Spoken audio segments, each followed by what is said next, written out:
Good morning everyone. हमने start किया था कैश फ्लो स्टेटमेंट। तो हम one by one component wise ये चेक कर रहे हैं कि कैसे हम एनालाइज करेंगे कि ड्यूरिंग द ईयर ऑर्गेनाइजेशन में कैश का मूवमेंट हो। Cash flow analysis is basically analysis of inflow and outflow of cash during the year within the organisation. पूरे साल में कैसे कहाँ से ऑर्गेनाइजेशन ने कैश अरेंज किया, यानी सोर्सेस, और कहाँ कहाँ उस कैश को यूटिलाइज किया, दैट इज आउटफ्लो। हमने कैश के सारे मूवमेंट को, इनफ्लो एंड आउटफ्लो को, तीन कैटेगरी में डिवाइड किया। कौन सी तीन एक्टिविटीज? ऑपरेटिंग एक्टिविटी यानी यानी यानी ऑपरेटिंग एक्टिविटी यानी business operation, day to day business operation. Day to day business operation से कैसे कितना कैश का इनफ्लो और आउटफ्लो हुआ। Day to day business operation का मतलब purchase and sale of goods, expenses, manufacturing activities, ये सारा कुछ ऑपरेशनल एक्टिविटी में आता है। ऑपरेटिंग एक्टिविटी से कैश फ्लो निकालने के लिए हमने एक इनडायरेक्ट वे यूज किया कि ड्यूरिंग द ईयर जो बिजनेस का नेट प्रॉफिट आता है, हमने उस नेट प्रॉफिट को बेस बना लिया कि जितना नेट प्रॉफिट हमने अर्न किया होगा, जितना नेट प्रॉफिट हमने ड्यूरिंग द ईयर कमाया है, जो कि हमारे पीएनएल से निकल के आया है, हम अज्यूम करके चल रहे हैं कि हमने उतना ही कैश ऑपरेटिंग एक्टिविटी से जनरेट किया। बट एक्चुअली ये 100% करेक्ट नहीं है। तो यहाँ से हमें रिवर्स जाना है। रिवर्स मतलब इन अराइविंग दैट नेट प्रॉफिट, यदि ऐसा कोई भी आइटम जिसने उस प्रॉफिट को कम किया है, बट वो आइटम इधर कैश में नहीं है या फिर वो ऑपरेटिंग एक्टिविटी से रिलेटेड नहीं है, उन आइटम्स को हम प्रॉफिट में वापस ऐड बैक करेंगे।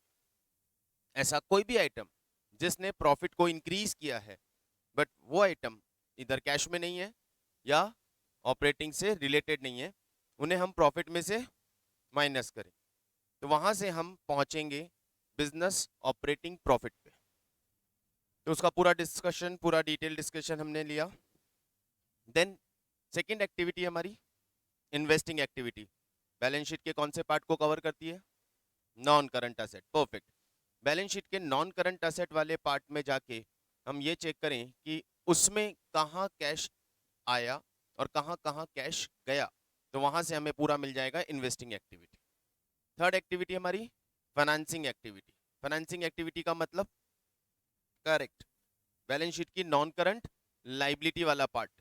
उस नॉन करंट लाइबिलिटी वाले पार्ट में हम ये देखें तो हमारे पास आते हैं शेयर्स कैपिटल एंड डिबेंचर्स और लॉन्ग टर्म डेट्स। उन सारे आइटम्स में कहाँ पे कैश का इनफ्लो और आउटफ्लो हुआ, that are totally related with that particular part only, तो उससे हमारा फाइनेंसिंग एक्टिविटी कवर होता है। अब डायरेक्टली तो हमें इंफॉर्मेशन मिलेगा नहीं कि आपको यहाँ से इनफ्लो आया, यहाँ आउटफ्लो गया। हमें बैलेंस शीट को एनालाइज करना रहे। हम previous year balance sheet and current year balance sheet को कंपेयर करेंगे और उस कंपैरिजन से इस कंक्लूजन पे पहुंचेंगे कि कौन सी एक्टिविटीज में कौन से ट्रांजैक्शंस ने कैश का इनफ्लो या आउटफ्लो जनरेट किया है। तो कुछ आइटम पे हम कल बात कर चुके थे, उसी चीज को आगे कंटिन्यू करते हैं। नंबर 3, नंबर 1 हमने डिस्कस किया था शेयर कैपिटल। नंबर 2 हमने डिस्कस किया था डिबेंचर्स या लोन्स। नंबर 3 पे हमारे पास आएगा जनरल रिजर्व।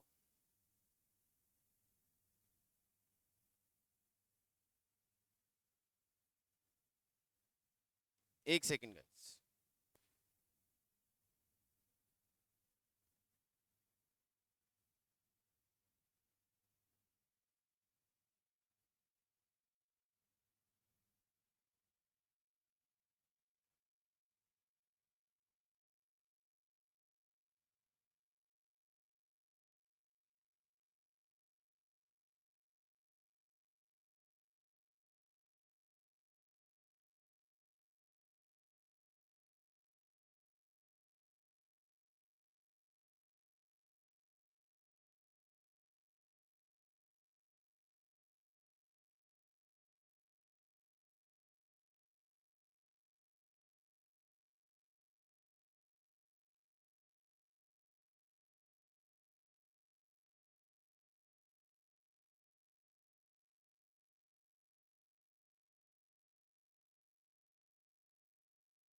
तो नेक्स्ट पार्ट पे जनरल रिजर्व।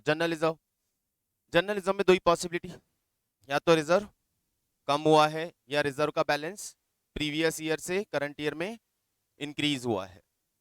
यदि आपको रिजर्व इंक्रीज मिलता है, यदि आपको रिजर्व में इंक्रीज मिलता है, तो इसका मतलब है transfer profit from P and L two reserve. इसका मतलब है कि प्रॉफिट पी एंड एल से रिजर्व में ट्रांसफर हुआ है।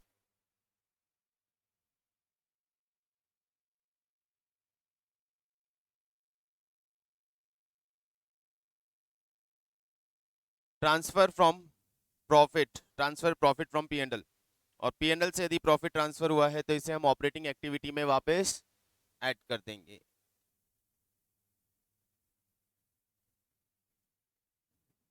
क्योंकि इसने प्रॉफिट को कम कर दिया। यदि हमने प्रॉफिट पी एंड एल से जनरल रिजर्व में ट्रांसफर किया है तो इससे हमारा नेट प्रॉफिट कम हुआ है, लेकिन इसमें कोई भी कैश का आउटफ्लो नहीं हुआ है, तो इसे हम वापस ऐड कर देंगे। यदि हमें जनरल रिजर्व कम मिलता है, decrease in general reserve from previous year, पिछले साल से रिजर्व कम हो गए, क्या रीजन हो सकता है रिजर्व कम होने का?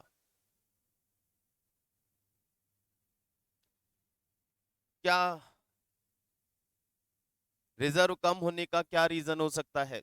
रिजर्व कम होने का रीजन ये हो सकता है कि हमने इधर उस प्रॉफिट को कहीं यूटिलाइज किया है। अब यूटिलाइजेशन कहाँ होगा? तो या तो हमने वो रिजर्व बोनस शेयर्स की फॉर्म में शेयर होल्डर को डिस्ट्रीब्यूट कर दिया है, यानी capitalisation of profit.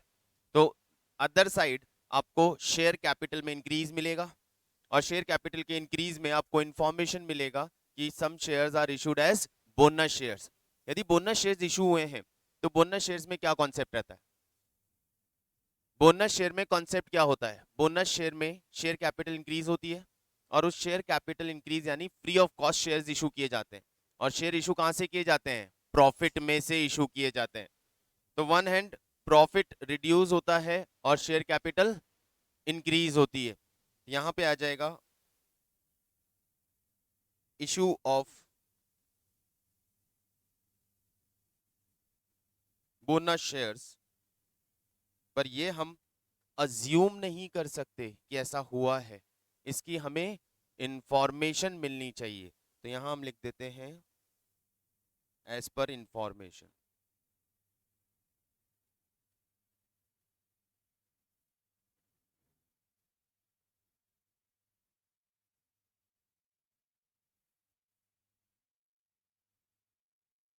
Now point number 4, the important one, provision for tax.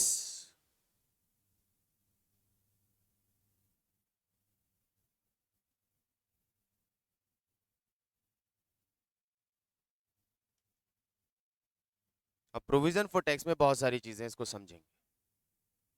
कल हमने थोड़ा बहुत इसका आइडिया लिया था। कंपनी कॉर्पोरेट टैक्स पे करती है, और वो जो कॉर्पोरेट टैक्स पे करती है वो कॉर्पोरेट टैक्स अपने प्रॉफिट पे करती है। प्रॉफिट की कैलकुलेशन होती है ईयर एंड में। तो until unless we will know the profit of the organization, हम उस टैक्स का पेमेंट नहीं करते। हम क्या करते हैं? हम टैक्स को अज्यूम करते हैं, हम एस्टिमेटेड प्रॉफिट पे estimated amount of tax calculate करते हैं, और उस टैक्स के लिए पहले से ही प्रोविजन क्रिएट कर देते हैं। करंट ईयर में प्रोविजन बनाएंगे, करंट ईयर का प्रोविजन बना के हम उसे नेक्स्ट ईयर कैरी करेंगे, और नेक्स्ट ईयर एक्चुअली जब टैक्स असेस होगा तो उस असेस टैक्स का हम पेमेंट करेंगे। तो during the year provision create होगा, ईयर एंड पे प्रोविजन बना के नेक्स्ट ईयर जाएंगे, और नेक्स्ट ईयर उस टैक्स लाइबिलिटी का पेमेंट करेंगे। फिर नेक्स्ट ईयर वापस प्रोविजन बनाएंगे नेक्स्ट ईयर के लिए, और उसका पेमेंट उसके नेक्स्ट ईयर करेंगे। तो टैक्स में क्या चलता है? टैक्स में प्रीवियस ईयर के टैक्स का पेमेंट करंट ईयर में होता है, लेकिन प्रीवियस ईयर में उस टैक्स का असेसमेंट करके एस्टिमेटेड अमाउंट ऑफ टैक्स का प्रोविजन क्रिएट कर दिया जाता है। और उस प्रोविजन का क्रिएट करने का मतलब प्रॉफिट कम कर दोगे, और प्रोविजन के नाम से एक लायबिलिटी क्रिएट कर दूं। आप जब बैलेंस शीट देखोगे तो बैलेंस शीट में प्रीवियस ईयर में भी टैक्स प्रोविजन दिखेगा लायबिलिटी साइड पे, और करंट ईयर में भी एक टैक्स प्रोविजन दिखेगा लायबिलिटी साइड पे। प्रीवियस ईयर में जो टैक्स का प्रोविजन है वो टैक्स प्रोविजन के अगेंस्ट टैक्स हमने करंट ईयर में पे किया होगा, और करंट ईयर में जो टैक्स का प्रोविजन है वो हमने ड्यूरिंग द ईयर क्रिएट किया होगा to pay the tax liability in next year. ये क्लियर है बात? चलिए एक लेजर अकाउंट के थ्रू समझते हैं इसको, पहले समझिएगा इसको। मैंने प्रोविजन फॉर टैक्स का अकाउंट बनाया और मेरे पास प्रीवियस ईयर से टैक्स का प्रोविजन आया, तो for current year that tax provision is opening balance of provision.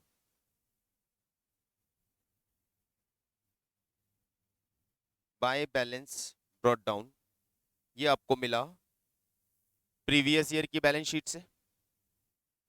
इस प्रोविजन के अगेंस्ट ड्यूरिंग द ईयर हमने टैक्स लायबिलिटी का पेमेंट किया होगा, टैक्स पे करने की entry corporate tax account debit to bank. लेकिन हम कॉर्पोरेट टैक्स को डेबिट नहीं करेंगे क्योंकि हमने उसकी जगह क्या बना रखा है, प्रोविजन। तो टैक्स लायबिलिटी का पेमेंट इस प्रोविजन से किया जाएगा, तो टैक्स पे करने की एंट्री होगी provision for tax account debit to bank. ये हमने कर दिया उस टैक्स लायबिलिटी का पेमेंट। जितना प्रोविजन हमने क्रिएट किया वो कैरी करके लाए, इस प्रोविजन के अगेंस्ट करंट ईयर में हमने प्रीवियस ईयर की टैक्स लायबिलिटी का पेमेंट कर दिया। ये जो टैक्स पे हमने किया है क्या ये एग्जैक्टली इस प्रोविजन के बराबर होगा? नहीं, नॉट नेसेसरी, क्योंकि ये प्रोविजन था एस्टिमेटेड और ये टैक्स लायबिलिटी है एक्चुअल। तो टैक्स लायबिलिटी प्रोविजन से ज्यादा भी हो सकती है और कम भी हो सकती है। एनीवेज, यदि ये टैक्स लायबिलिटी प्रोविजन से ज्यादा है तो we need to transfer some more profit from P&L to this provision. और यदि ये टैक्स लायबिलिटी प्रोविजन से कम है तो यहाँ प्रोविजन बच जाएगा। उस बचे हुए प्रोविजन में कुछ और अमाउंट लाके डालेंगे ताकि हम उसे नेक्स्ट ईयर कैरी कर पाए, नेक्स्ट ईयर के लिए। तो हम असेस करेंगे कि हमारी नेक्स्ट ईयर की टैक्स लायबिलिटी कितनी बनेगी। जितनी भी नेक्स्ट ईयर की टैक्स लायबिलिटी बनेगी वो बैलेंस मुझे कैरी करना है नेक्स्ट ईयर के लिए।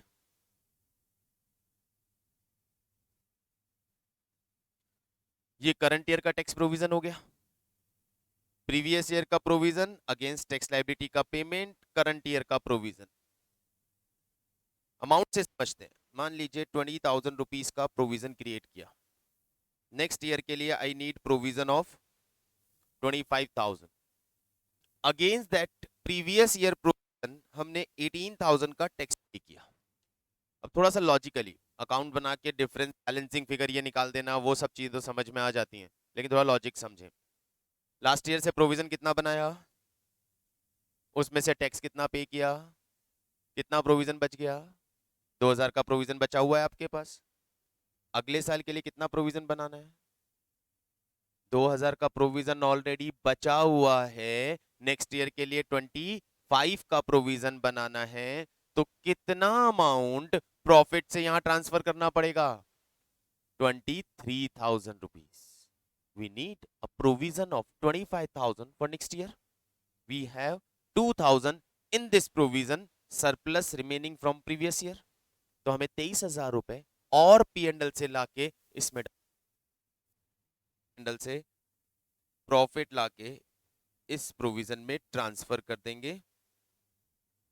Provision made during the year, कितना अमाउंट,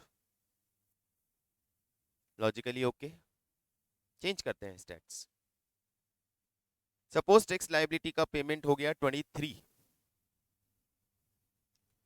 लास्ट ईयर के प्रोविजन कितना था, टैक्स कितना पे कर दिया, प्रोविजन कम पड़ गया। कितना प्रोविजन कम पड़ गया, 3,000 का प्रोविजन कम पड़ गया। नेक्स्ट ईयर के लिए कितना प्रोविजन चाहिए, 25। 3 पहले से ही कम है, 25 और चाहिए। टोटल प्रॉफिट कितना लाना पड़ेगा, 28,000 का प्रॉफिट हमें पी एंड एल से यहां लाना पड़ेगा। बात क्लियर है? पहले यही समझे।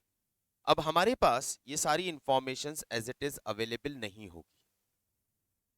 हमें क्या इंफॉर्मेशन मिलेगी? हमें मिलेगी प्रीवियस ईयर के प्रोविजन की इंफॉर्मेशन, हमें मिलेगी करंट ईयर के प्रोविजन की इंफॉर्मेशन फॉर श्योर, ये तो वो बताएंगे। अब हमारे पास दो इंफॉर्मेशन की रिक्वायरमेंट है। हमने ड्यूरिंग द ईयर टैक्स कितना पे किया, और सेकंड हमने पी एंड एल से प्रोविजन कितना क्रिएट किया। अब इन दो में से यदि कोई एक इंफॉर्मेशन आपको सप्लाई कर दी जाए तो दूसरी कैलकुलेट हो जाएगी। जैसे कि हमने किया कि हमें टैक्स कितना पे करना था वो हमें बता दिया गया, तो कितना पी एंड एल से ट्रांसफर करना है वो पता चल जाएगा। उल्टा हो सकता है, हमने प्रोविजन कितना बनाया इस साल, प्रोविजन मेड, ये हमें बता दिया जाए तो बता सकते हैं ना कि हमने टैक्स कितना पे किया। तो यहां इस अकाउंट को बना के हम इन दो मिसिंग इंफॉर्मेशन में से कोई भी एक अवेलेबल होगी तो दूसरा आइडेंटिफाई कर सकते हैं। एक और डेवलप, दोनों ही मिसिंग, दोनों इंफॉर्मेशन नहीं दी हुई। टैक्स पे कितना किया और टैक्स क्रिएट, प्रोविजन क्रिएट कितना किया, दोनों इंफॉर्मेशन गायब है।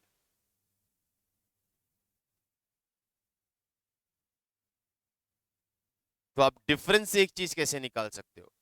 Here it is 25, it is 20, क्या मानेंगे 5,000 का टैक्स पे किया सिर्फ? नहीं। देन आपकी अजम्पशन क्या, जितना प्रोविजन बनाया था उतना ही पे कर दिया होगा। तो हमारी यहां अजम्पशन रहेगी कि जितना प्रोविजन हमने लास्ट ईयर बनाया था हमने exactly same amount of tax पे कर दिया।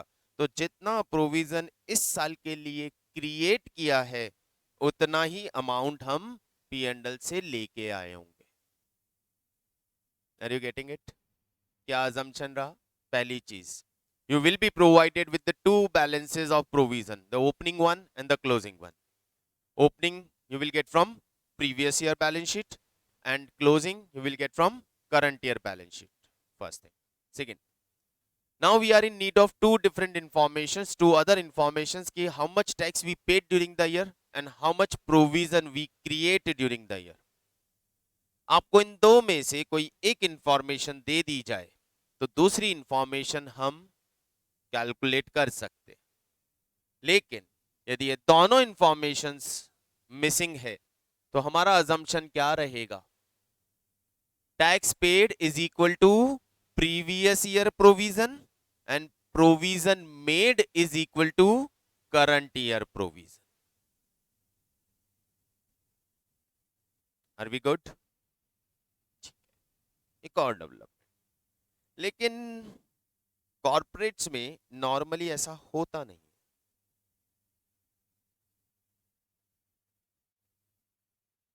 कॉर्पोरेट्स में टैक्स पूरा असेस करके और पूरे टैक्स का नेक्स्ट ईयर पे किया जाए ऐसा नहीं होता। यदि आप लोग इनकम टैक्स कहीं पढ़ रहे हो, शायद अभी तक वहां नहीं पहुंचे हो, तो एक कॉन्सेप्ट होता है advance tax. Corporates need to pay their estimated tax in advance, 100% in advance till 15th of March in 4 installments, quarterly installments. पहले क्वार्टर का रिजल्ट आया, पहले क्वार्टर का प्रॉफिट असेस किया, उसका टैक्स आप असेस करेंगे, कैलकुलेट करेंगे और फर्स्ट क्वार्टर में पे कर देंगे। फिर नेक्स्ट क्वार्टर ऐसे आप क्वार्टरली एडवांस में टैक्स पे करके जाएंगे। Then at the end of the year आपका एक्चुअल टैक्स लायबिलिटी असेस होगा, और एक्चुअल टैक्स लायबिलिटी यदि आपके पेड एडवांस टैक्स से ज्यादा है तो आपको सिर्फ डिफरेंस पे करना है, और यदि आपकी एक्चुअल टैक्स लायबिलिटी आपके पेड एडवांस टैक्स से कम है you will get the refund. तो यहां पे आपको एक एडवांस टैक्स का कॉन्सेप्ट और साथ में मिलेगा।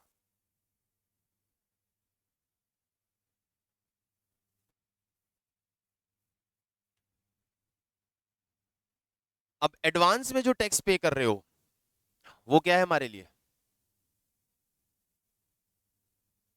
असेट, क्योंकि टैक्स लाइबिलिटी तो बना ही नहीं, आपने एडवांस में पे कर दिया। Any payment that we made in advance is our asset. तो एडवांस में यदि हमने कोई टैक्स पे किया है तो वो हमारी असेट है। अब during the year, previous year की बैलेंस शीट से मान लीजिए कोई एडवांस टैक्स नहीं आया, आपको करंट ईयर की बैलेंस शीट में एडवांस टैक्स का अमाउंट मिला, असेट है। से ओपनिंग बैलेंस इज निल और यहां आपको करंट ईयर का एडवांस टैक्स। अब करंट ईयर का आपके पास एडवांस टैक्स अवेलेबल है, इसका मतलब ये है कि इस ईयर एंड तक this much amount of tax you paid in advance for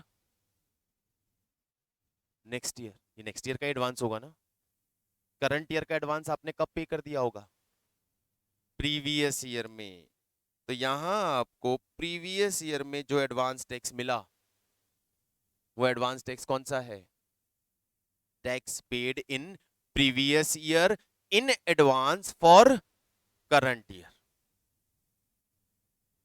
तो क्या अब करंट ईयर के लिए कोई और टैक्स पे करना है? करंट ईयर में क्या प्रीवियस ईयर का कोई और टैक्स पे करना है? हो सकता है, हो सकता है। मैंने यहां प्रोविजन बनाया 25 का। I paid tax in advance ₹20,000। Actual liability of tax comes at 23,000। Scenario समझ लीजिएगा। प्रोविजन लास्ट ईयर से लेकर आया हूं कितने का? 25 का एस्टिमेशन। उसमें एडवांस कितना पे कर चुका हूं? 20। But actually liability of tax assessed 23। How much I have to pay more? 3,000। 20 पे कर चुका हूं, 3 और पे करना है। यहां टैक्स कितना और पे करना है? 3। पर आना तो यहाँ पे 23 चाहिए ना। 20 नीचे से जो ऑलरेडी पे, तो यहां आ जाएगा एडवांस टैक्स ये वाला 20,000। यानी ये एडवांस टैक्स यहां से ट्रांसफर हो जाएगा किसको? प्रोविजन फॉर टैक्स के अकाउंट को। ये advance tax provision for tax account में ट्रांसफर हो गया और अब और पे करना है। तो वो जो और पे करना है यहां पे हम पे कर देंगे। जैसे हमारे कैलकुलेशन में हमें 3 और पे करना है तो हम यहाँ 3 और पे कर देंगे, बाकी प्रोसीजर वापस सेम हो गया। बात समझ में आई? इस साल टोटल टैक्स कितना पे किया? इस साल पे कितना किया? इस साल का कितना पे किया? नहीं, इस साल पे कितना किया? इस साल 3 पे किया। 20,000 तो पहले ही पे कर चुके थे। इस साल कितना पे किया? ईयर का एडवांस टैक्स 15,000 है। इस साल टैक्स कितना पे किया? 18,000। 3,000 shortage of last year and 15,000 for next year. तो यहां आ जाएगा टू बैंक 15,000। अब टैक्स पेमेंट टोटल कितना हो गया? 3 बचा जो 15 नेक्स्ट ईयर के लिए। तो total tax paid during the year is 18,000।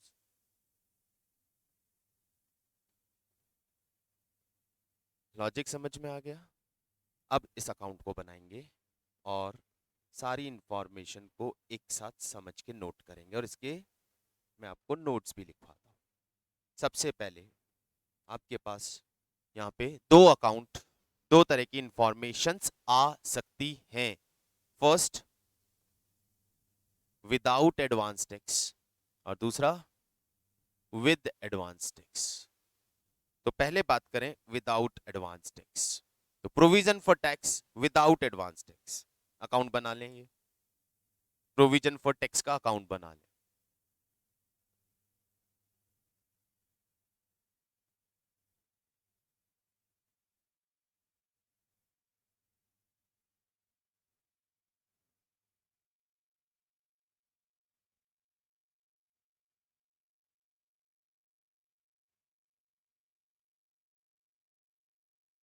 इसमें ओपनिंग बैलेंस और क्लोजिंग बैलेंस कहां से आ जाएंगे? बैलेंस शीट से, करेक्ट। और ये दो आपके पास मिसिंग होंगे, कोई एक मिसिंग है तो दूसरा बैलेंसिंग फिगर से कैलकुलेट हो जाएगा। दोनों मिसिंग होंगे तो अजम्पशन जाएगी, तो हम नोट कर लें। ये टैक्स पेड कहां जाएगा? सॉरी, ऑपरेटिंग में। और प्रोविजन कहां जाएगा? ऑपरेटिंग में ही प्लस। तो कल हमने कैश फ्लो स्टेटमेंट बनाया था, तो याद है सबसे पहले ऊपर ऊपर प्रोविजन फॉर टैक्स प्लस किया था, ये वो प्रोविजन फॉर टैक्स है जो हम ऊपर प्लस करेंगे। और फिर हमने लास्ट में टैक्स पेड माइनस किया था, वो टैक्स पेड है जो हम लास्ट में माइनस करें। ठीक है, नीचे इंफॉर्मेशन, नीचे नोट डालेंगे। पॉइंट नंबर 1 एंड 2, इसमें नोट डालेंगे। If any one out of 1 and 2 is missing,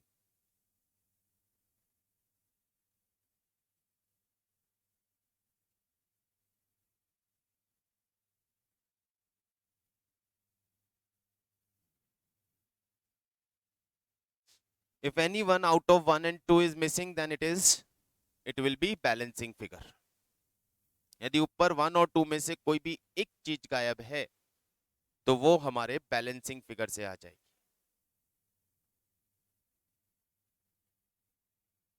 if both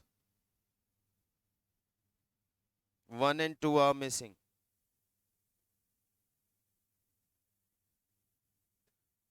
यदि 1 and 2 में से दोनों missing,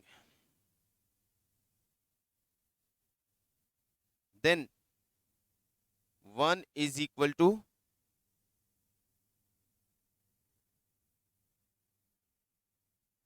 previous year provision and 2 is equal to current year provision।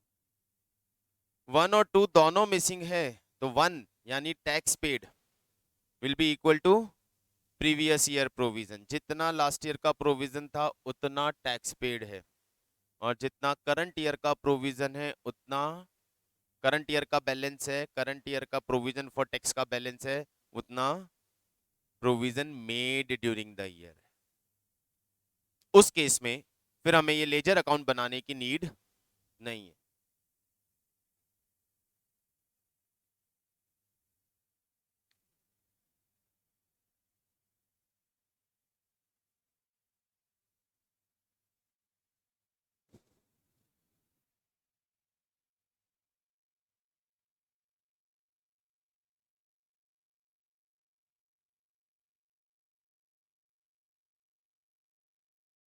If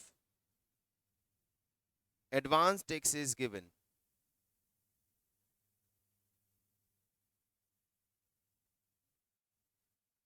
transfer previous year balance to provision for tax account। यदि advance tax का balance दिया हुआ है, यदि एडवांस टैक्स का बैलेंस दिया हुआ है, तो एडवांस टैक्स जो प्रीवियस ईयर का बैलेंस है, ये वाला,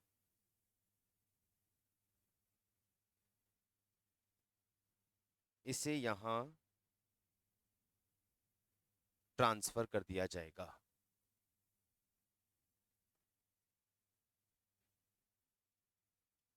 तो यूज सम अदर इंक और इसको इस तरह से दिखाएं। Advance tax previous year balance transfer to provision for tax.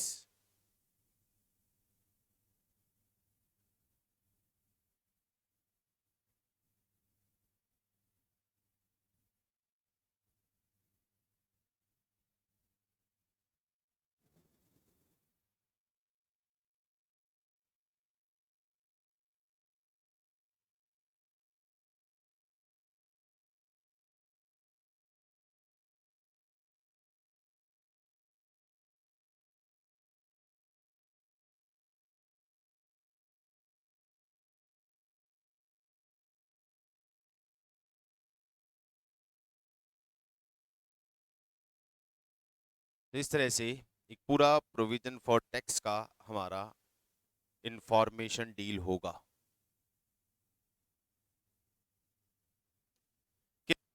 Create किया 3। पहला, इन दोनों में से कोई एक इंफॉर्मेशन पता है, दूसरी बैलेंसिंग से आएगी। दूसरा, दोनों इंफॉर्मेशन गायब है, then opening is equal to paid, closing is equal to made. तीसरा, एडवांस टैक्स दिया हुआ है, then transfer that advance tax to the debit side of provision for tax. चलो एक चीज और, ओपनिंग इज 25 से advance is 20, closing is 18, that's all. तो पहले तो ये 20 इधर ट्रांसफर हो जाएगा, ना मुझे टैक्स पेड की इंफॉर्मेशन है ना टैक्स मेड की इंफॉर्मेशन है। तो हम क्या करते हैं, पहले हम अज्यूम करते हैं कि जितना प्रीवियस ईयर का है वो पे किया होगा। कितना पे करना था, 25। उस 25 में से 20 हमने एडवांस में ऑलरेडी पे कर दिया है, तो वी नीड टू पे 5000 मोर। तो दोनों अजम्पशन साथ में काम आ गए। चलिए, यहां तक किसी को प्रोविजन फॉर टैक्स के बारे में कुछ पूछना है तो बताएं।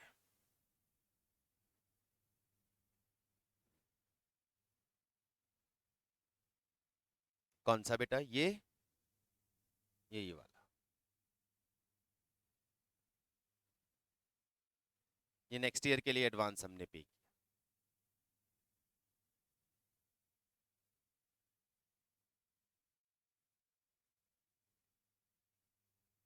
नहीं बेटा, एडवांस टैक्स के अकाउंट में तो वही टैक्स आता है जो हमने एडवांस में पे किया होता है। तो ये बैलेंस जो नेक्स्ट ईयर के लिए है वो हमने यहाँ पे कर दिया हो।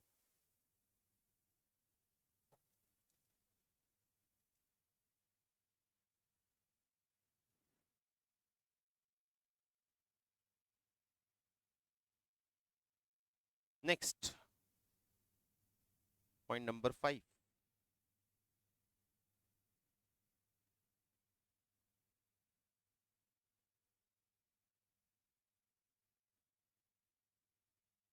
प्रपोज डिविडेंड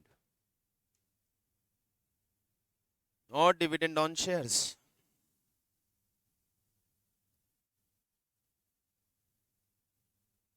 हमारे पास इक्विटी शेयर्स हैं,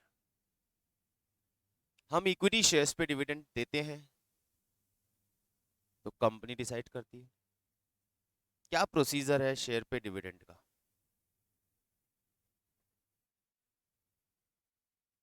डिविडेंड देने का क्या प्रोसीजर।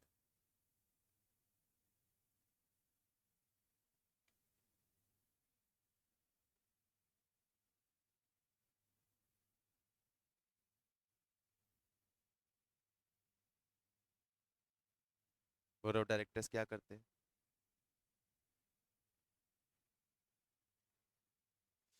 प्रपोज करते हैं। ईयर एंड पे बोर्ड ऑफ डायरेक्टर्स का मीटिंग होता है, मैनेजमेंट कितना डिविडेंड देना है उतना डिविडेंड प्रपोज करता है, और प्रपोजल जाता है एजीएम में, जहां पे मेंबर्स उसे अप्रूव करते हैं और फिर उस डिविडेंड का पेमेंट होता है। when the board of director will propose the dividend at the end of the year, and when member will finalize and pay the dividend in next year.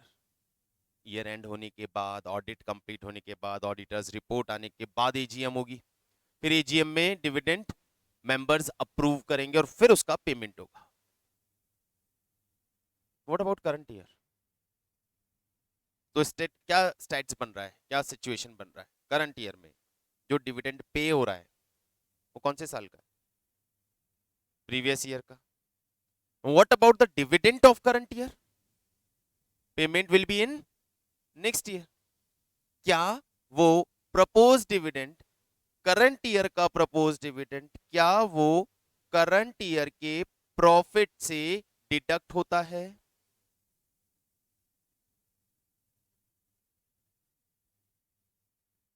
वापस मेरा क्वेश्चन समझना. In current year we paid, a company paid dividend of previous year that was proposed by the board in previous year. तो वो जो dividend हमने current year में पे किया है, जो कि बोर्ड ने प्रीवियस ईयर में प्रपोज किया था, वो पीएनएल से या प्रॉफिट से माइनस कब होगा? प्रीवियस ईयर में या करंट ईयर में?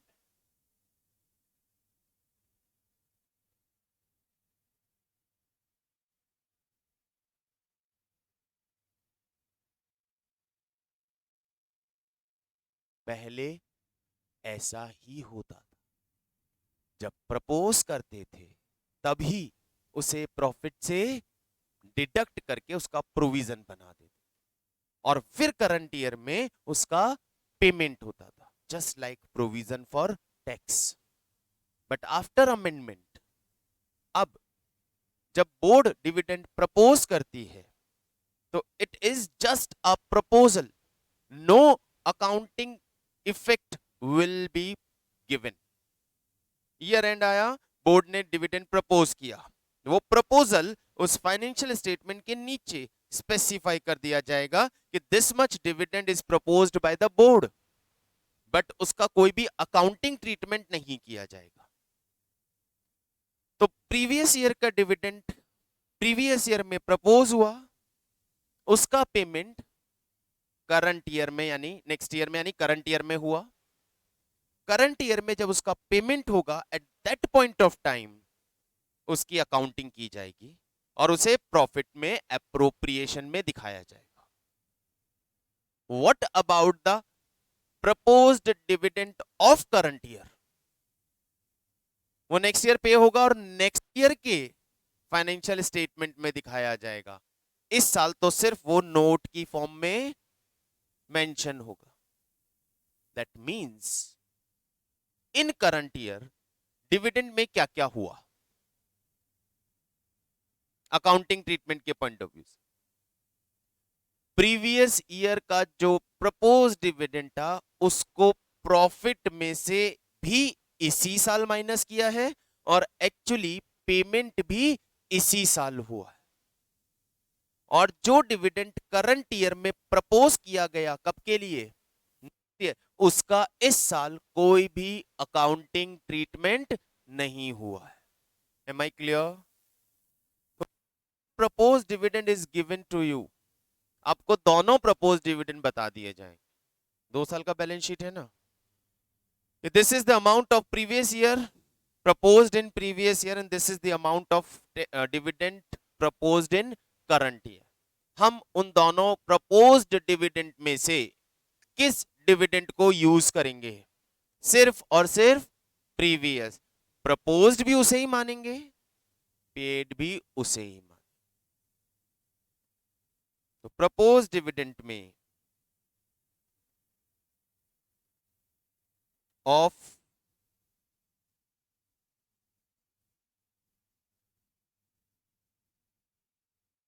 Previous year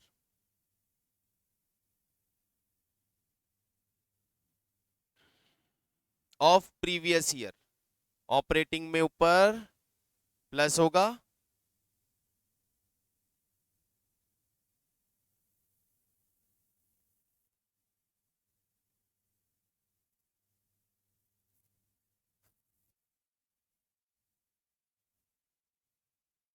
proposed of previous year.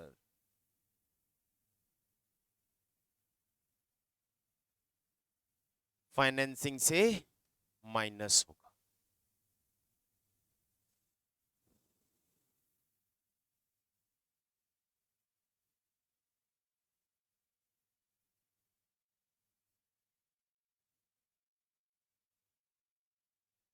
Clear? याद आ रहा है?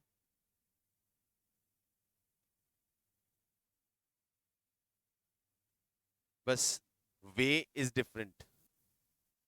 वहां पे लिखवा के आगे निकल जाते थे, अभी हमें हर चीज का क्लैरिफिकेशन और कॉन्सेप्ट साथ में चाहिए ताकि वो चीज ये नहीं गायब हो जाए.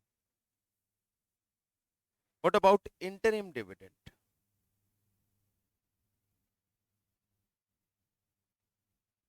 What is interim dividend and what we will do with interim dividend?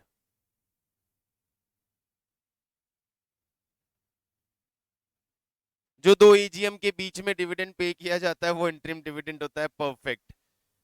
Law के पॉइंट ऑफ व्यू से तो एकदम ठीक है, हम अकाउंटिंग पॉइंट ऑफ व्यू से भी बात कर लें. यस इट इज दो एजीएम के बीच में जो डिविडेंड दिया जाता है. एजीएम पे जो डिविडेंड फाइनलाइज होता है वो होता है final dividend that was proposed in previous year and belongs to previous year. Previous year का ही डिविडेंड है, प्रीवियस ईयर में प्रपोज हुआ है, एजीएम इस साल हुई है इसलिए फाइनल होके इस साल पे हो रहा है. लेकिन एजीएम के बाद अगली एजीएम आने से पहले या जब तक एजीएम नहीं होगी डिविडेंड फाइनलाइज कैसे होगा? But company feels we have surplus funds और इस साल प्रॉफिट भी अच्छा होगा और पैसा भी पड़ा है और इस पैसे का कोई काम भी नहीं है. डिविडेंड पॉलिसी, इस पैसे का कोई यूज नहीं है, तो बेटर है इस पैसे को, इस प्रॉफिट को, इस कैश को शेयर होल्डर के हाथ में पहुंचा दिया जाए. क्योंकि यदि हम ईयर एंड तक का वेट करेंगे तो बहुत टाइम है उसमें. तो company board of directors, board अपनी तरफ से ही डिविडेंड प्रपोज भी करता है और पे भी कर देता है. तो ड्यूरिंग द ईयर जो डिविडेंड पे किया जाता है that is not final dividend, it is only interim dividend. तो वो करंट ईयर में प्रपोज भी हो रहा है और इमीडिएटली इट्स नॉट प्रपोजल, उसमें कोई प्रपोजल नहीं आता, board decides to pay the dividend. तो they are paying the dividend without taking approval of the shareholder. तो इसे ऑपरेटिंग में प्लस करेंगे and is it at as it is financing में माइनस कर देंगे.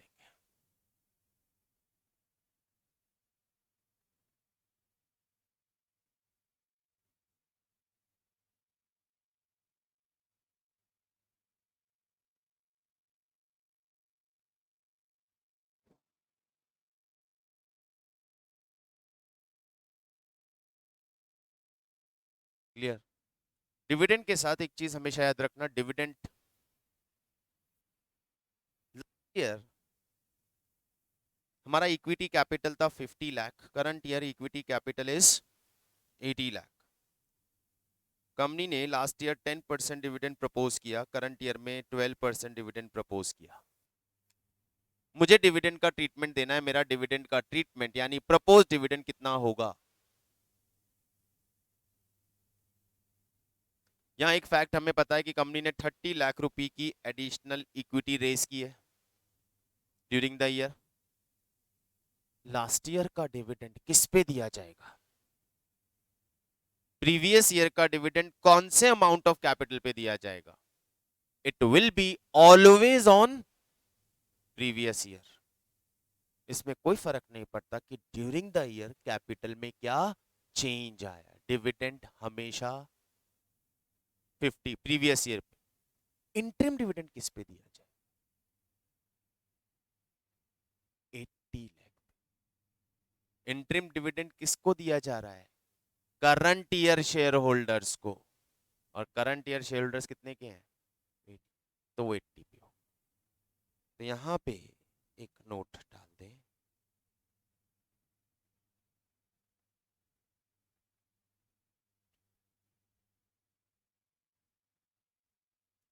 कैलकुलेशन ऑफ dividend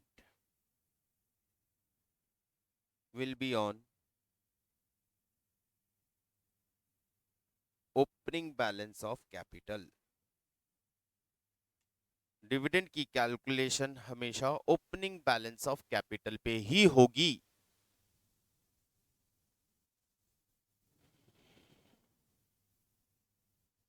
डिविडेंड की calculation हमेशा ओपनिंग बैलेंस ऑफ कैपिटल पे ही होगी.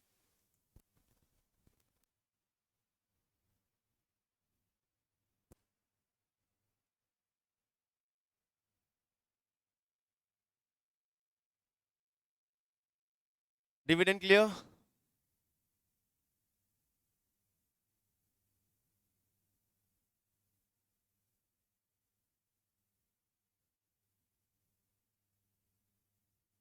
Next is interest on debenture.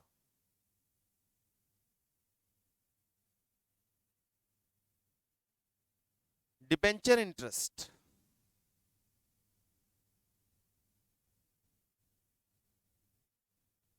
क्या है? इंटरेस्ट का कैलकुलेशन क्या है? इंटरेस्ट का सिचुएशन डिबेंचर के इंटरेस्ट पे. Fix rate of interest required to pay every year without any failure, either profit is there or not. The amount of interest on debenture that we pay will be deducted out of profit.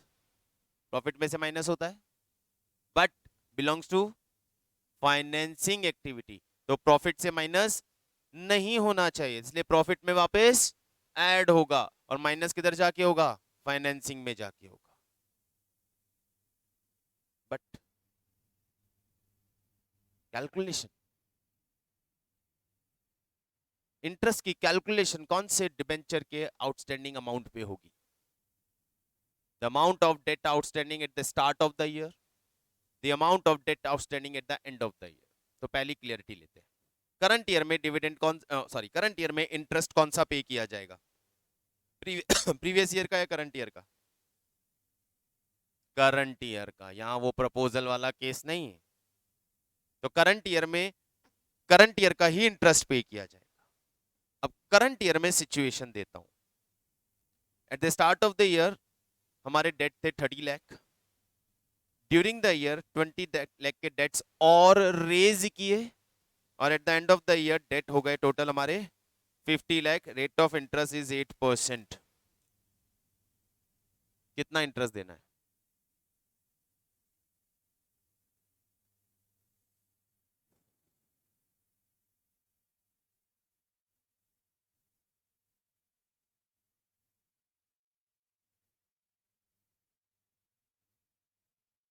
How much interest we supposed to pay?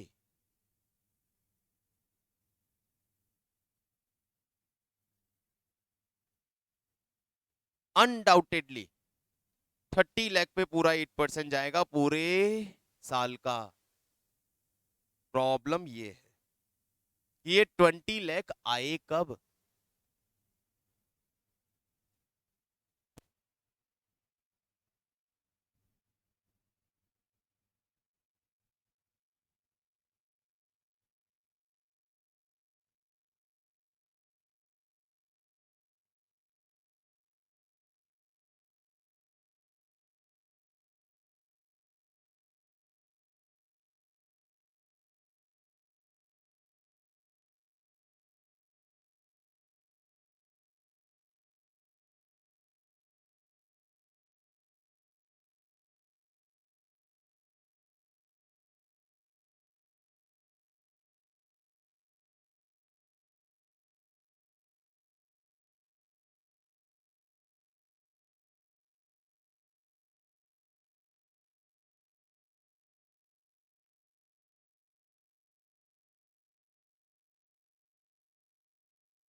भाई एक चीज तो हमें पता है कि 30 लाख के date तो हम लास्ट ईयर से कैरी कर रहे थे, तो उस पे तो पूरे साल का इंटरेस्ट बनता है।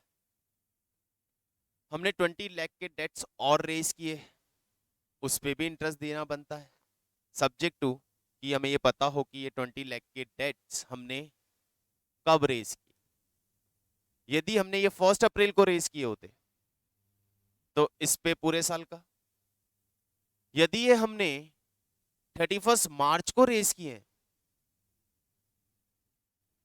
तो इस 20 लाख पे कोई इंटरेस्ट होगा ही नहीं। ईयर एंड पे रेस किए हैं, ईयर स्टार्ट में यदि ये 20 लाख के डेट रेस किए हैं तो पूरे साल का इंटरेस्ट बनता है। ईयर एंड में ये डेट रेस किए, अब ईयर एंड में, तो इस पे इंटरेस्ट कैसे बनेगा। और यदि ये हमने डेट ड्यूरिंग द ईयर किसी पर्टिकुलर डेट पे रेस किए हैं, तो हम मंथ के अकॉर्डिंग। तो मेनली इंटरेस्ट ऑन डिबेंचर की कैलकुलेशन में आपको दो चीज देखनी है। पहली, यदि ड्यूरिंग द ईयर डिबेंचर्स में कोई भी चेंज नहीं आया है, तब तो प्रॉब्लम ही नहीं है।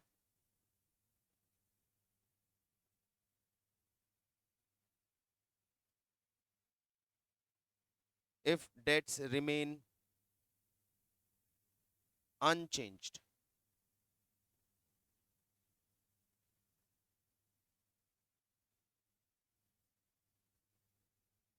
तो हम कैलकुलेट कर लेंगे प्रीवियस ईयर के बैलेंस पे। ये तो काम खत्म हो गया। अब उसमें प्रीवियस ईयर का बैलेंस ले लो या करंट ईयर का, अनचेंज है तो सेम ही है। लेकिन अभी डेट्स चेंज हुए हैं, तो दो पॉसिबिलिटी, या तो कम हुए हैं या ज्यादा हुए, इंक्रीज हुए।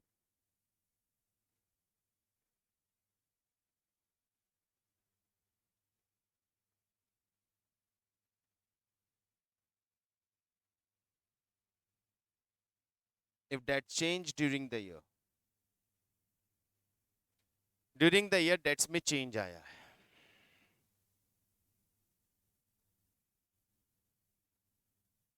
अब उस चेंज की डेट हमें मालूम होनी चाहिए। चेंज की डेट मालूम है, देन तो कोई प्रॉब्लम नहीं है। मैं इजी वे बता रहा हूं।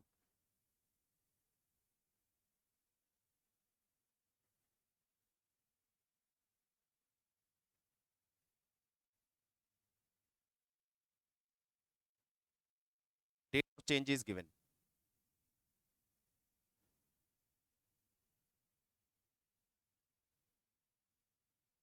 For the period before change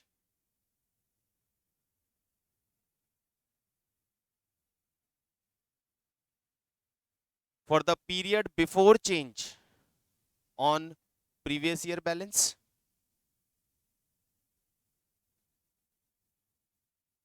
for the period after change on current year balance। यदि मुझे डेट ऑफ चेंज मालूम है, तो चेंज इन डेट के पहले वाले पीरियड के लिए प्रीवियस ईयर का बैलेंस उठाएंगे, और चेंज इन डेट के बाद के पीरियड के लिए करंट ईयर का बैलेंस उठाएंगे। एग्जांपल से समझाता हूं। 1 April 22 debt was of 30 lakh. 31 March 23 debt was of 50 lakh. There is an increase of 20 lakh. नया इशू हुआ है डेट 20 लाख का, और ये डेट है 1 January।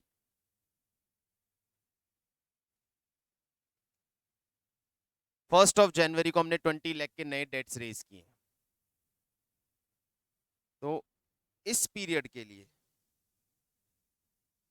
इंटरेस्ट कैलकुलेट होगा 30 लाख पे, और इस पीरियड के लिए इंटरेस्ट कैलकुलेट होगा 50 लाख। तो 30 लाख पे 9 मंथ का इंटरेस्ट और 50 लाख पे 3 मंथ का इंटरेस्ट। अब आप मेच्योर इनफ हो तो आप सीधा सीधा ये बोल सकते हो, क्यों मैं 30 लाख पे पूरे साल का इंटरेस्ट लगा देता हूं और 20 लाख पे 3 महीने का इंटरेस्ट ले लेता हूँ। हाँ, चलेगा ना? समझ में आ गया ना? 30 लाख पे साल भर रहा तो 30 लाख पे पूरे साल भर का इंटरेस्ट, और जो 20 लाख एक्स्ट्रा रेस किया उस पे 3 मंथ का इंटरेस्ट। Simple as that. मेरे डेट थे 30 लाख और अब हो गए 20 लाख। 1 जनवरी को हमने 10 लाख के डिबेंचर्स का रिडम्पशन कर दिया। अब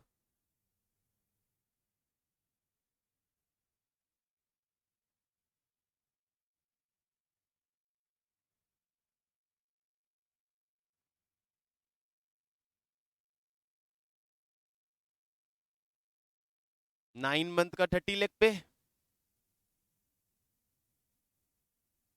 3 मंथ का। अरे तो यही बात मैंने ऊपर भी तो लिखवाई थी। चेंज से पहले के पीरियड पे पहले के बैलेंस पे, और चेंज के बाद के पीरियड के लिए बाद के बैलेंस पे। अलग अलग दिमाग क्यों याद रखना है? चेंज आया 1 जनवरी को, 1 जनवरी से पहले के 9 महीने पहले के बैलेंस पे, और चेंज के बाद के 3 महीने बाद के बैलेंस पे। नीचे चेंज आया 1 जनवरी को, चेंज के पहले 9 मंथ 30 लाख पे, और चेंज के बाद के 3 महीने 20 लाख पे।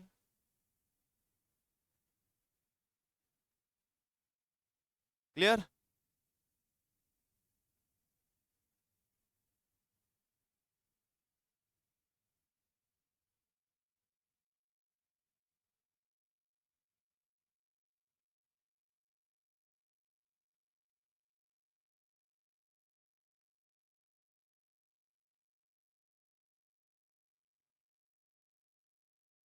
Date of change is not given. हाँ, अच्छा।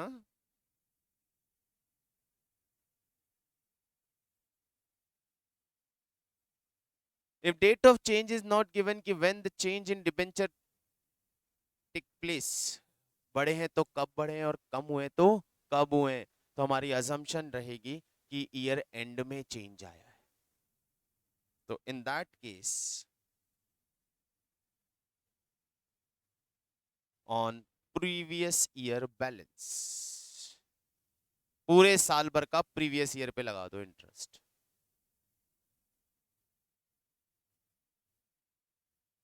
ड्यूरिंग द ईयर नहीं, 6 मंथ नहीं। अजम्पशन मार्क करेंगे, assume that the change in debenture या debenture will be issued at the end of the year।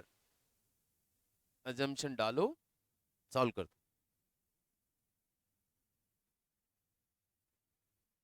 तो ये सारी बात हुई हमारी इंटरेस्ट ऑन डिबेंचर की।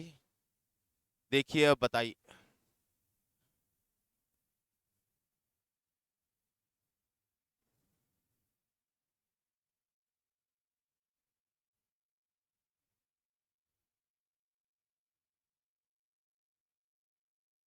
देखिएगा, मिलते हैं 2 मिनट में, कंटिन्यू करते हैं।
तो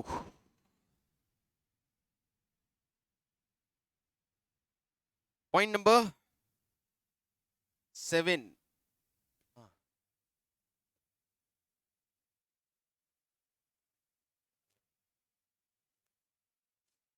पॉइंट नंबर 7 पे आते हैं।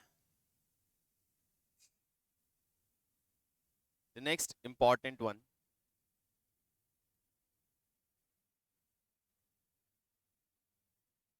Fix assets.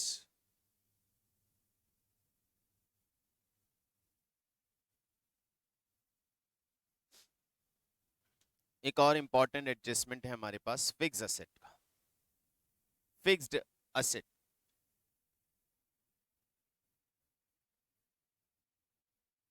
In fix asset account, in fix asset from previous year to current year क्या क्या चेंजेस पॉसिबल हैं? वन बाय वन एक एक करके चेंज बताते चलेंगे कि पिछले साल से इस साल फिक्स असेट में क्या क्या चेंजेस हुए हो सकते हैं।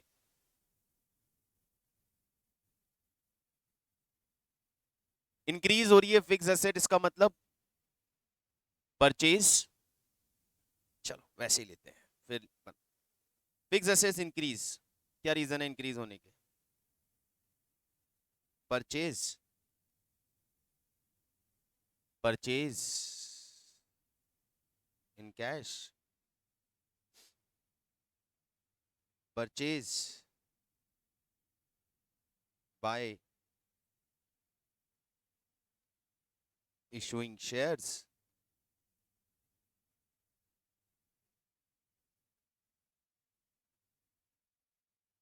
revaluation upward। तीन कारणों से फिक्स असेट्स इंक्रीज हो सकती है। असेट्स हमने परचेज की हो इन कैश, असेट्स हमने परचेज की हो by way of issuing shares, और असेट्स का हमने रीवैल्यूएशन किया हो, अपवर्ड वैल्यूएशन किया हो, जिससे उसका वैल्यूएशन इंक्रीज हो गया। इनमें से ये दो रीजन कैश में कोई भी मूवमेंट नहीं लाएंगे। कैश में मूवमेंट आएगा इसकी वजह से कैश का outflow. Purchase of asset in cash, cash जाएगी, कैश का आउटफ्लो होगा। बट यदि हमने असेट परचेज किया by way of issue of shares, cash में कोई मूवमेंट नहीं आएगा। और यदि हमने असेट का अपवर्ड रीवैल्यूएशन किया है तो भी कैश में कोई मूवमेंट नहीं आएगा। इन एब्सेंस ऑफ इंफॉर्मेशन क्या मानते हैं कि हमने परचेज किया। डिक्रीज के रीजन,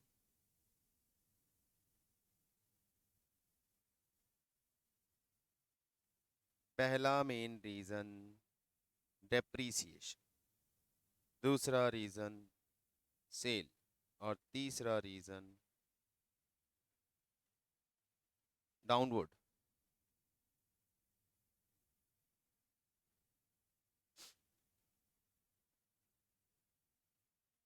नहीं, मूवमेंट ही नहीं आया। कैश फ्लो में तो वही चीज आएगी ना जिससे कैश में इंपैक्ट आया। यदि हमने असेट्स परचेज की by way of issue of shares, तो याद करो कल वाला adjustment, issue of shares for purchase of asset, वो यहां से डबल एंट्री हो गया, कैंसिल हो गया। डेप्रीशिएशन, कोई मूवमेंट नहीं कैश में, सेल से होगा inflow.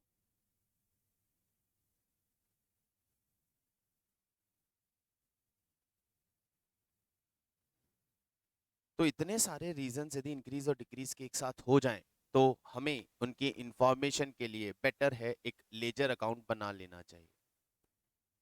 Will prepare fixed asset account. Fix assets को बैलेंस शीट में कैसे दिखाते हैं? नॉन करंट असेट्स के अंदर fix assets tangible fixed assets के हेड में जाके दो तरह से दिखाया जाता है। एक नेट वैल्यू पे यानी WDV पे, दो कॉस्ट माइनस एक्यूमुलेटेड डेप्रीशिएशन की फॉर्म में। नॉर्मली कॉर्पोरेट्स में fix assets cost minus accumulated depreciation की फॉर्म में दिखाया जाए। तो दोनों जगह अलग अलग ट्रीटमेंट रहेगा। पहले हम बात कर रहे हैं कि हमारा जो फिक्स असेट अकाउंट है वो किस पे बना हुआ है, WDV पे, यानी नेट वैल्यू पे।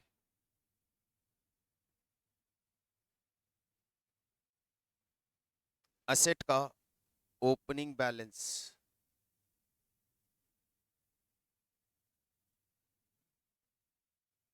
प्रीवियस ईयर से आ गया,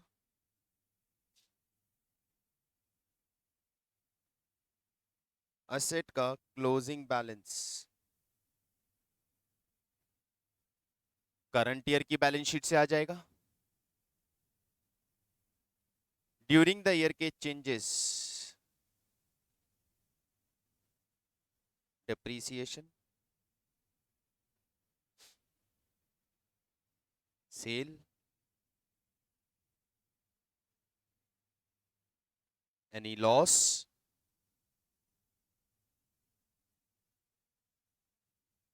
एनी प्रॉफिट,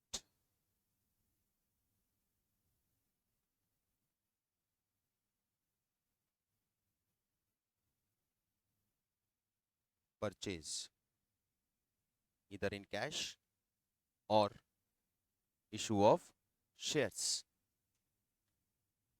ये एक मैक्सिमम पॉसिबल डेवलपमेंट्स हैं जो किसी फिक्स असेट्स में ड्यूरिंग द ईयर हम ऑब्जर्व कर सकते हैं।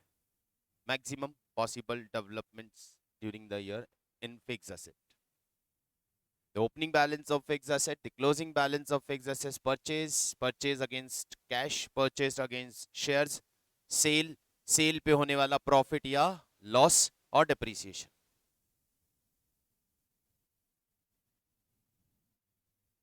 क्या क्या मिसिंग हो सकता है?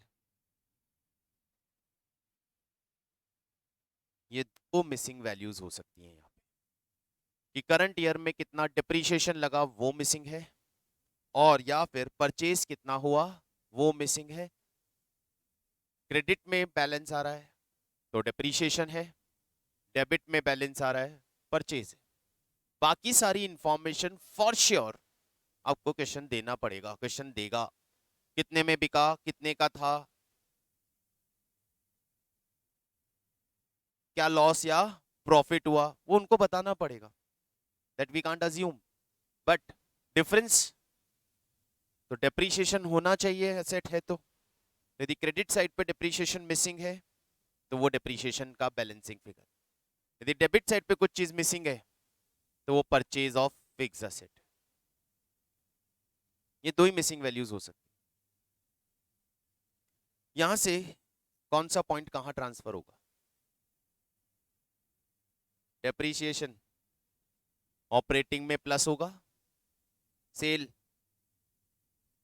इन्वेस्टिंग में ऐड होगी, लॉस ऑन सेल ऑपरेटिंग में ऐड होगा, प्रॉफिट ऑन सेल ऑपरेटिंग में लेस होगा, परचेज इन्वेस्टिंग में लेस होगा। तो यहां से इतनी सारी इंफॉर्मेशंस मिलेंगी जिन्हें हम कैश फ्लो में अलग अलग एक्टिविटी में उसके प्लेस पे ट्रीट करेंगे।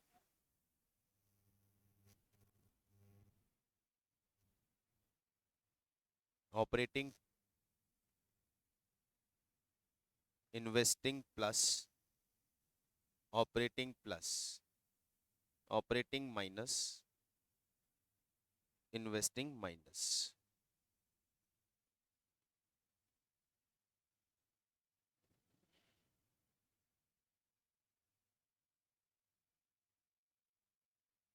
Balancing figure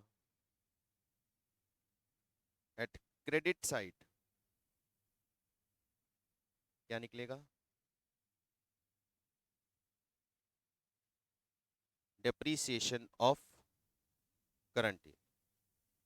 balancing figure at debit side purchase.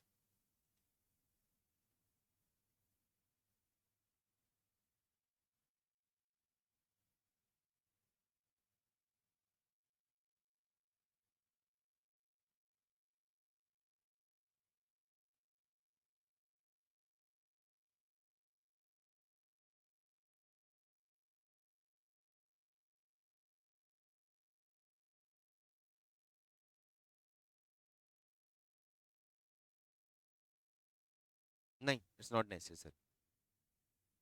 Assets increase होने का मतलब जितना इंक्रीज है उतना ही परचेज है, ये जरूरी नहीं है। नहीं, हम उसे अकाउंट में लेके आएंगे, क्योंकि हमें एक चीज और पता है, डिप्रिसिएशन तो लगा होगा ना। Asset last year 1 lakh, current year 2 lakh.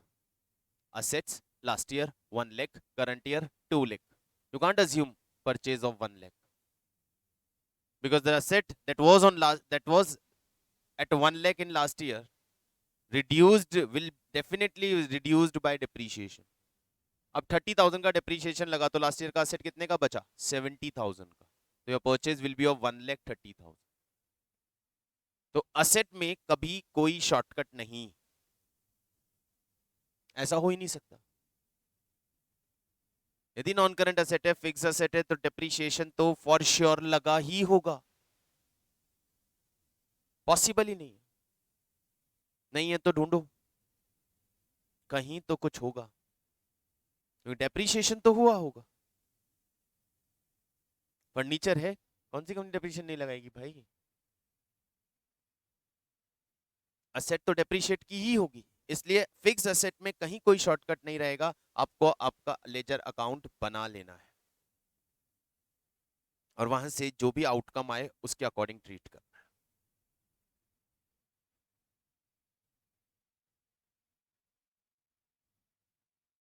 Asset cell किया है तो सेल पे भी पूरी इंफॉर्मेशन आएगी। कॉस्ट ऑफ असेट सोल्ड, जो असेट सेल किए उसकी कॉस्ट कितनी थी? कॉस्ट सालों पहले जब खरीदा था तब कॉस्ट कितनी? लेस उसका accumulated depreciation till date of sale, जब से खरीदा तब से लेके आज तक कितना डिप्रीशिएट हो चुकी है। क्या मिला? WDV on date of sale, जिस दिन बेचा उस दिन उसकी WDV कितनी थी। देन सेल वैल्यू, कितने में सेल किया, जहां से आपको पता चलेगा उसका प्रॉफिट और लॉस, जहां से उसका पता चलेगा प्रॉफिट और लॉस। थी कितने की, खरीदा कितने में था, आज तक डेप्रीशिएट कितना हो गया, फिर WDV क्या निकली, और WDV को सेल वैल्यू से कंपेयर करके प्रॉफिट लॉस। ये भी एक नोट साथ में बनाना रहेगा। एक सेकेंड गाइस।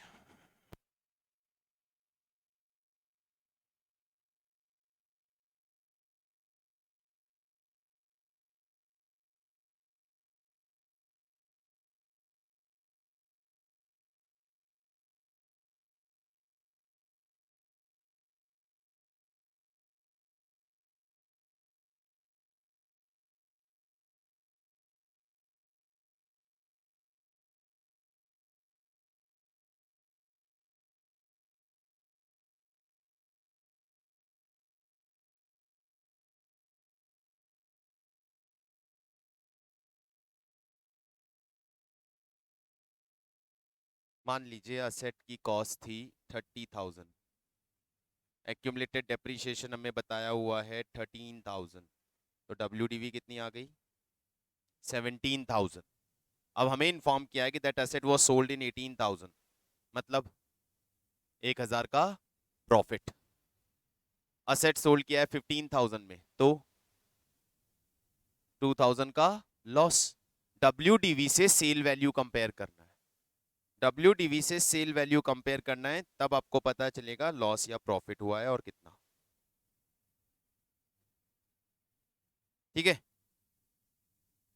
यहां हमने ये फिक्स एसेट अकाउंट बनाया उस सिचुएशन में when fix assets maintained eight WDV, यानी हमारे पास बैलेंस शीट में एक्यूमुलेटेड डिप्रीशिएशन की इंफॉर्मेशन नहीं है। लेकिन यदि बैलेंस शीट में एक्यूमुलेटेड डिप्रीशिएशन दिया होता है,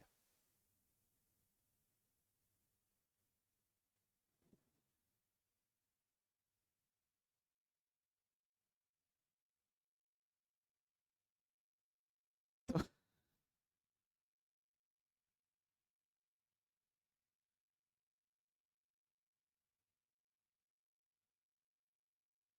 फिक्स एसेट अकाउंट हम बनाएंगे किस पे? कॉस्ट पे। और जब हम ये अकाउंट कॉस्ट पे बनाते हैं तो हमें एक अकाउंट और बनाना रहता है, एक्यूमुलेटेड डेप्रीसिएशन अकाउंट, जिसका नाम प्रोविजन फॉर डेप्रीसिएशन भी हो सकता है, जिसका नाम डेप्रीसिएशन फंड भी हो सकता है।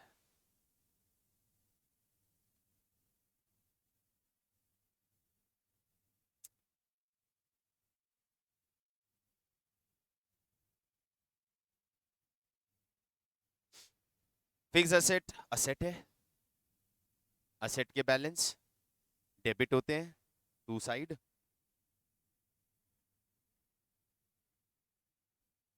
प्रीवियस ईयर से,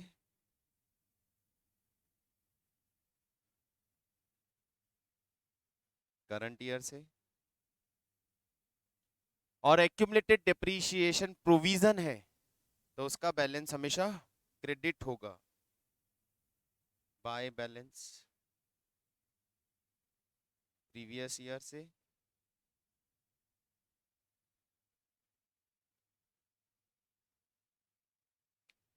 and to balance current year से।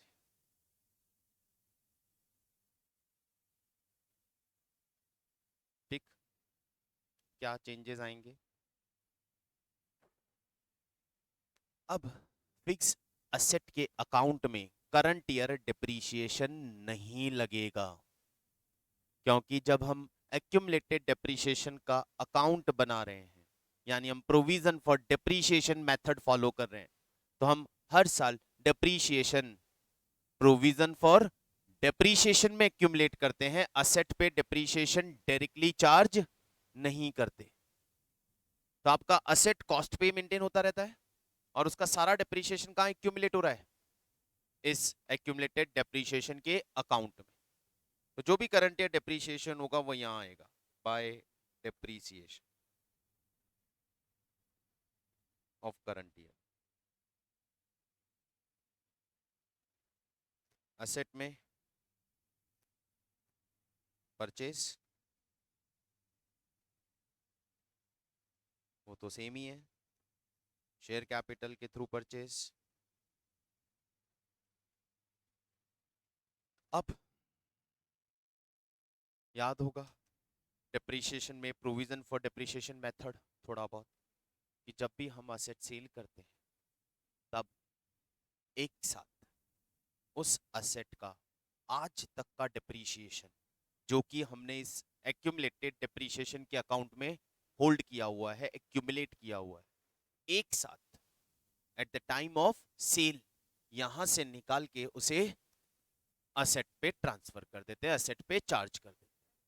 तो जैसे ही हम असेट सेल करेंगे उसका आज तक का डिप्रीशिएशन फिक्स्ड असेट को ट्रांसफर कर दिया जाएगा। Accumulated depreciation of sold asset, जो असेट हमने सेल की है ये उसका एक्यूमुलेटेड डिप्रीशिएशन जो हमने यहां से वहां ट्रांसफर कर।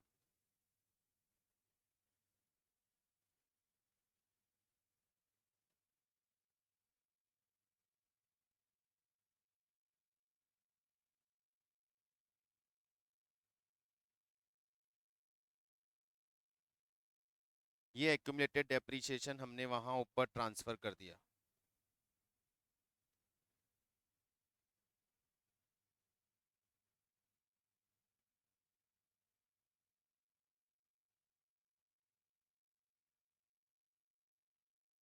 फिर असेट को सेल कर देते हैं,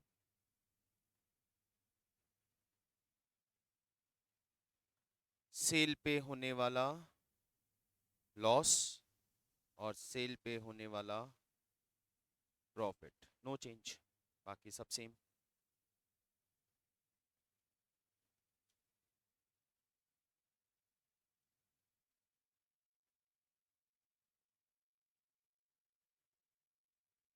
ठीक है,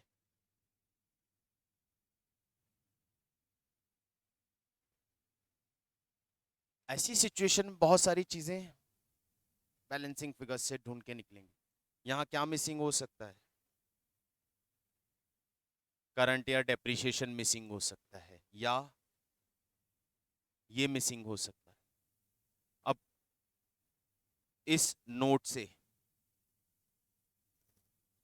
एक्यूमुलेटेड डेप्रिसिएशन चाहिए मुझे, यहाँ पे हो सकता है वो यहाँ से निकल के आए, वो यहाँ से निकल के इस नोट में आए, तब प्रॉफिट लॉस की कैलकुलेशन हो और फिर हमारा फिक्स एसेट का अकाउंट बने। तो इन सब में कहाँ पे क्या मिसिंग है, क्या पॉसिबिलिटीज बनती है, वो सब यहाँ से चेक होंगी। ये है फिक्स असेट का अकाउंट, फिक्स असेट का treatment in two different situations. पहला, when we are maintaining this fixed asset on WDV, and second, जब हम इसे कॉस्ट पे maintain. Okay, next number 8 I think, yes.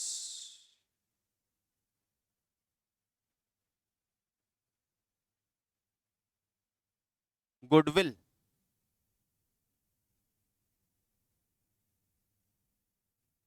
Goodwill में यदि इंक्रीज आया है, आ सकता है क्या? कैसे? परचेज। यदि गुडविल में इंक्रीज आया है, इसका मतलब it is purchase of goodwill.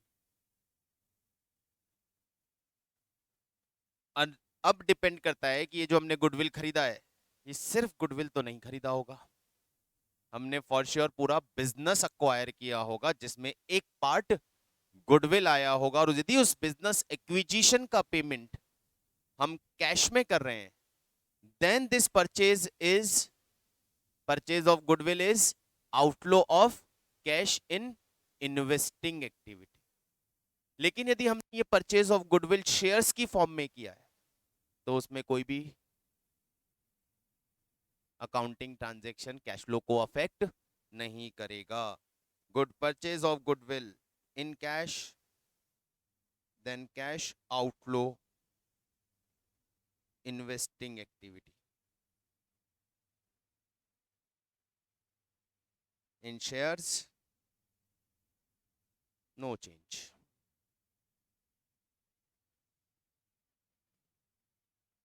Goodwill का डिक्रीज, परफेक्ट, एक ही कारण, अमोर्टाइजेशन। ऑपरेटिंग में ऐड हो जाएगा जाके।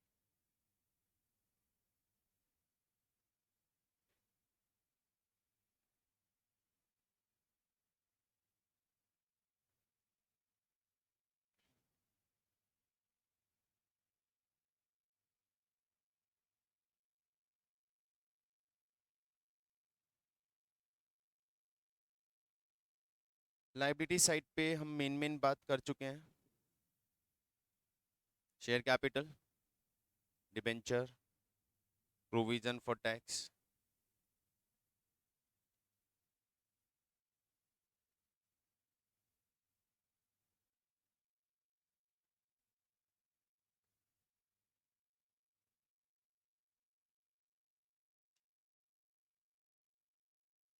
Propose dividend, interest on debenture, mainly fix assets, goodwill, इन सब पे हमने एक बार डिस्कस किया। ये मेन एडजस्टमेंट्स थे जो कैश फ्लो में हमें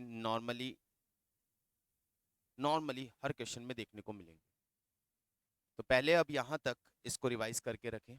यहाँ से हम पहले कुछ क्वेश्चंस करेंगे इसके, ताकि उसका फ्रेमवर्क समझें, इनका एक्चुअल असेसमेंट समझे, कैसे हम क्वेश्चन से इनको उठाएंगे, और फिर कुछ और एडजस्टमेंट्स जो कैश फ्लो में हमें फेस करने हो सकते हैं उन पे बात करें।